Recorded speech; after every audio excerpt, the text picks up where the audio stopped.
Bienvenue au bulletin d'information hydrologique de l'OMVS, l'Organisation pour la mise en valeur du fleuve Sénégal. La situation hydrologique au 11 août 2022 au niveau des principales stations du bassin du fleuve Sénégal se présente comme suit. Pour les stations sur l'affluent principal à Sokotoro sur le Bafing en Guinée, le niveau de l'eau est à la cote 1,98 m à l'échelle, la tendance est à la hausse. À Balabori sur le Bafing en Guinée, le niveau de l'eau est à la cote 4,64 m à l'échelle, la tendance est à la baisse. À Manantali, en amont du barrage au Mali, le niveau de l'eau dans la retenue est à la cote 197,35 m IGN, la tendance est à la hausse.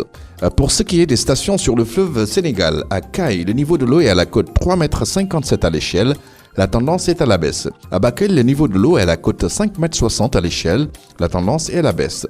À Matam, le niveau de l'eau est à la cote 5,57 m à l'échelle, la tendance est à la baisse. À Podor, le niveau de l'eau est à la cote 3,65 m à l'échelle, la tendance est à la hausse.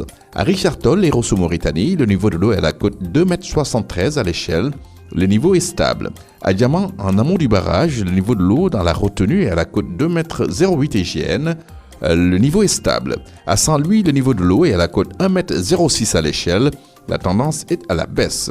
En résumé, cette semaine, dans le haut bassin, la tendance est à la hausse des écoulements sur l'affluent Bafing et une baisse des écoulements sur les affluents Bakoy et Falémé. Le remplissage de la retenue de Manantali continue. Dans la vallée, la tendance est à la baisse des niveaux d'eau, alors que dans le delta, les niveaux observés restent globalement stables. À la semaine prochaine pour un nouveau bulletin.